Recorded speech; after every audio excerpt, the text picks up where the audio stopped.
Hi guys, welcome to YCC with Cricket Chat. నేను Sai and match number 67 preview చూద్దాం. Match number 67 it is Mumbai Indians versus Lucknow super giants. రెండు టీంలు కూడా struggle అవుతున్నాయి. Mumbai last ప్లేస్లో ఉంది and Lucknow is in 7th position. వాళ్ళు చాలా ఫస్ట్ నుంచి కూడా టాప్లో ఉన్నారు. లక్నో వాళ్ళు చాలా మంచి విన్స్ వచ్చినాయి. బట్ లాస్ట్ 3 మ్యాచెస్ ఆల్మోస్ట్ 10 మ్యాచెస్లోనే 10 మ్యాచెస్లోనే they got 6 wins. So next 4 మ్యాచెస్లో వాళ్ళు 2 నెగ్గిన వాళ్ళు ఈజీగా కన్ఫర్మ్ చేసుకునేవారు వాళ్ళ స్పాట్ని. 8 విన్స్ వచ్చేసి. బట్ అక్కడి నుంచి వాళ్ళు కంటిన్యూస్గా 4 మ్యాచెస్ ఓడిపోయారు. ఇంకొక మ్యాచే ఉంది. ఈ మ్యాచ్ నెగ్గితే వాళ్ళకి 7 విన్స్ వస్తాయి. 8 కూడా రావు, 7. That to with a very bad run rate. ఎందుకంటే ఆ 3 మ్యాచెస్ చాలా ఘోరంగా ఓడిపోయారు వాళ్ళు. పెద్ద పెద్ద మార్జిన్స్తో ఓడిపోయారు. 98 రన్స్. సన్ రైజర్స్ 9 ఓవర్లు కొట్టిపడేశారు 160 అండ్ ఢిల్లీ ఆల్ది 20 రన్స్. సో వీళ్ళు ముంబై మీద ఈ మ్యాచ్ చాలా పెద్ద మార్జిన్తో గెలవాలి. నెగ్గితే ఒక బిగ్ మార్జిన్తో నెగ్గితే వీళ్ళకి ఛాన్స్ రావచ్చు. 7 విన్స్ ప్లస్ వీళ్ళు మైనస్లోంచి బయటపడాలి ఫస్ట్. ఎందుకంటే మిగతా వాళ్ళందరూ కూడా ప్లస్లో ఉన్నారు. ఆర్సీబీ కానీ, డీసీ, చెన్నై వీళ్ళందరూ కూడా రన్ రేట్లు అన్ని ప్లస్లో ఉన్నాయి. ఢిల్లీకి మైనస్లోనే ఉంది, కానీ వీళ్ళకన్నా కాస్త బెటర్ రన్ రేట్, చాలా బెటర్ రన్ రేట్ ఉంది. వీళ్ళు -0.7, వాళ్ళు -0.3లో ఉన్నారు. So Punjab Lucknow need a very big win on Mumbai. And Mumbai ఓ పక్కన ఈ సీజన్ ముంబై గురించి చెప్పాలంటే ఫస్ట్లో ఒక కంటిన్యూస్గా 4 లాసులతో మూడు ఓడిపోయారు. తర్వాత ఒక 2 మ్యాచ్లు నెగ్గారు, మళ్ళీ ఓడడం మొదలుపెట్టారు. ఒక్క విన్ వస్తే వీళ్ళకి 3 ఓడిపోయారు.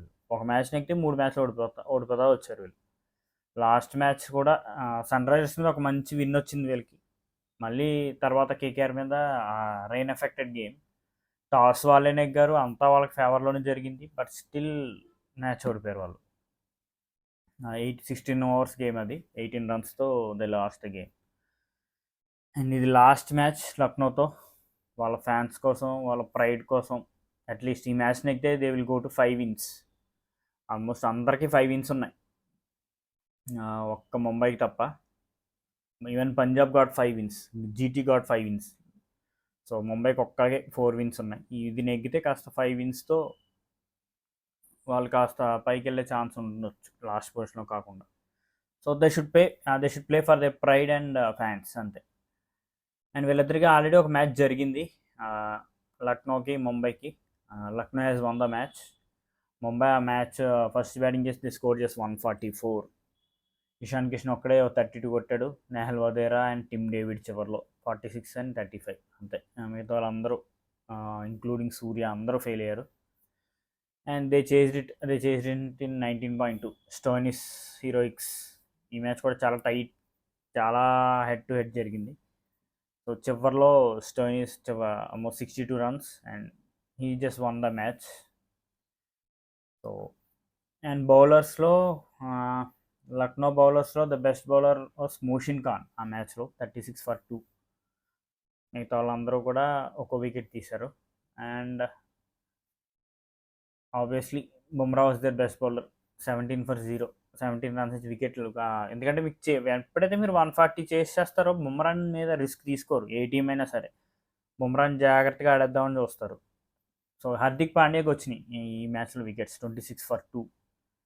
చాలా బాగా ముంబై వాళ్ళు మంచి టఫ్ ఫైట్ ఇచ్చారు. బట్ చివర్లో it was LSG who won the match. And వీళ్ళిద్దరికి హెడ్ టు హెడ్ చూస్తే టోటల్ 5 మ్యాచెస్ జరిగినాయి ముంబైకి లక్నోకి. ముంబై జస్ట్ ఒక్క మ్యాచ్ నెగ్గింది అండ్ లక్నో 4 మ్యాచెస్. ముంబై మీద ఎంత మంచి రికార్డు ఏ టీంకి ఉండదు జనరల్గా.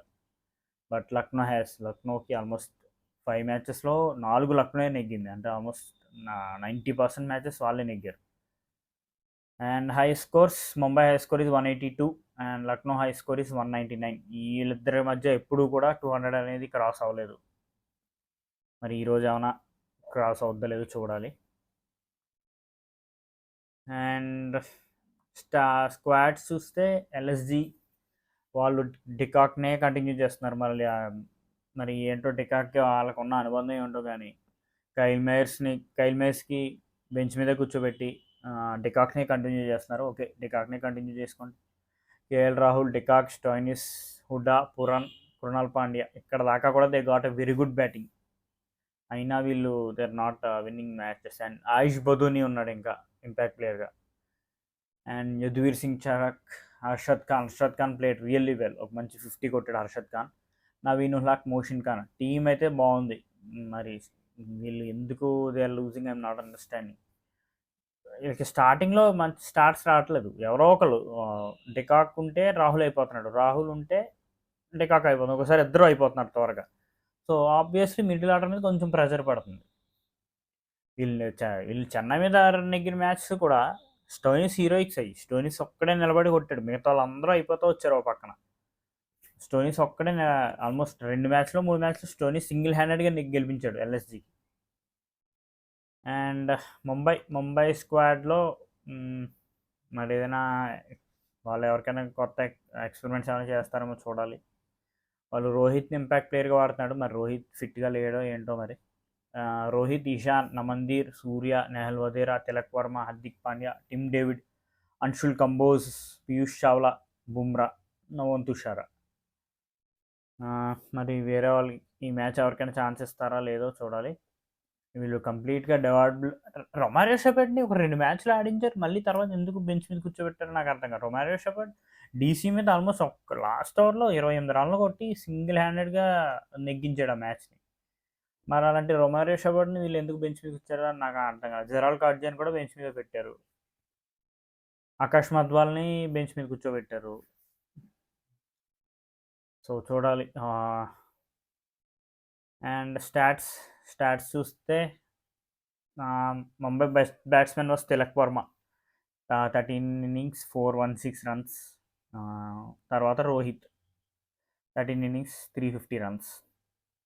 సూర్య ఒక 2 మ్యాచ్లో దడదలు ఆడించాడు అంతే. తర్వాత మళ్ళీ ఆడింది ఏంలే. 10 మ్యాచెస్లో 345 runs సూర్య. అండ్ బౌలింగ్లో obviously it is Bumrah for MI for Bumrah. అలాగే ఉంటుంది. 13 matches 20 wickets with an economy of 6.4. ఎలాంటి బౌలర్ ప్రపంచంలోనే ఎక్కడ ఉండడేమో ఇలా వికెట్లు తీస్తూ ఇంత ఎకానమీతో. జనరల్గా వికెట్లు వచ్చినప్పుడు మీకు కొంచెం ఎక్స్పెన్సివ్ అవుతారు, బట్ బుమ్రా సూపర్. అదే ఎకానమీతో విల్ పిక్ వికెట్స్. బుమ్రా లాంటి బౌలర్ అసలు ఇంపాసిబుల్. బుమ్రా కనుక లేకపోతే ముంబై వాళ్ళ పరిస్థితి ఇంకెలా ఉంటుందో, ఇంకా వర్స్ట్గా ఉంటుంది. And second best bowler was Gerald Coetzee, 10 matches 13 wickets. Almost 3-4 matches నుంచి గార్జియాని ఆడించట్లేదు వాళ్ళు. And Hardik Pandya with the ball he's doing good. 11 innings he pick 11 wickets. Hardik Pandya బౌల్తో ఫామ్లోకి రావడం నిజంగానే మనకి ఇండియన్ టీంకి చాలా ప్లస్ అది. But Hardik Pandya with the bat is disappointing. అదే వచ్చిన ప్రాబ్లం.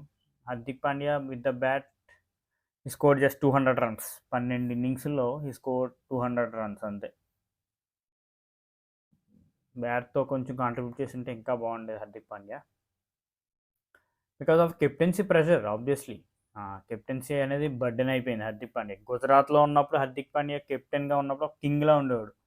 కంప్లీట్ కంట్రోల్ ఉండేది మొత్తం టీం మీద. And Ashish Nehra and Hardik Pandya combination అనేది చాలా బాగా వర్కౌట్ అయ్యేది. ఇక్కడికి వచ్చాక ఎందుకులే అన్నీ. KL Rahul for LSG, 13 innings 465 runs. And Nicholas Pooran కూడా చాలా బాగా ఆడాడు ఈ సీజన్. 13 innings 424 runs. ఎల్ఎస్జికి ఉన్న ప్రాబ్లం ఫస్ట్ నుంచి ఇదే. వీళ్ళకి ఇక్కడ రాహుల్ తప్ప ఇంకొక ఇండియన్ ప్లేయర్ ఎప్పుడు కూడా ఆ రేంజ్లో ఆడదు. Next best Indian player for LSG Ayush Badoni, 11 matches 213 runs. Deepak కూడా ఒక మ్యాచ్ ఏదో బాగానే ఆడి నెగ్గించాడు, కానీ దీపక్ కూడా ఓవరాల్గా చూస్తే ఈ failed in this season. 8 matches 134 runs కొట్టాడు అంతే. సో వీళ్ళకి ఈ టీంకి పురన్ అండ్ స్టోయినిస్ అయితే విత్ అ బాల్ వికెట్లు కూడా తను ఈ సీజన్ తెలిసిన 3-4 వికెట్లు కూడా తీశాడు Stoinis. Stoinis picked almost 4 wickets, 7 matches low. And his economy was also decent, 9. And best bowler for LSG was Naveen ul Haq. Naveen ఉల్హక్ని చాలా మ్యాచ్లు వీళ్ళు బెంచ్ మీద కూర్చోబెట్టారు. ఇప్పుడు ఆడేస్తున్నారు Naveen and is proving his worth. 9 మ్యాచెస్లో he pick 12 wickets. And Yash ఠాకూర్ని వీళ్ళు పక్కన పెట్టారు. 10 మ్యాచెస్ ఈ పిక్ 11 వికెట్స్. కొంచెం ఎక్స్పెన్సివ్ అవుతున్నాడు Yash Thakur. Overall economy was 11.3. And Mohsin Khan 9 matches 9 wickets. వీళ్ళకి ఏమైందంటే వీళ్ళ స్పిన్నర్స్ వికెట్లు తీయలేదు, అది వాళ్ళకి కొంచెం ఇబ్బంది అయింది. బోత్ రవి బిష్నాయ్ అండ్ కృణాల్ పాండ్యా ఇద్దరికి కూడా వికెట్స్ రాలేదు. They are economical, but wickets అనేవి రాలేదు. సో ఇది ఎల్ఎస్జికి ఈ మ్యాచ్ చాలా ఇంపార్టెంట్. ఈ మ్యాచ్ ఓడిపోతే ఇంకా వాళ్ళు direct out of the contest. నెగ్గితే ఒక 0.001% ఛాన్స్ ఉండొచ్చు.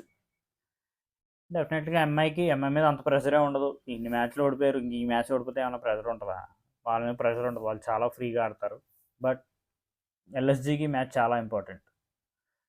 వాళ్ళు చాలా బిగ్ మార్జిన్తో కూడా గెలవాలి, కనీసం ఒక 50-60 రన్స్తో గెలవాలి ఎల్ఎస్జి.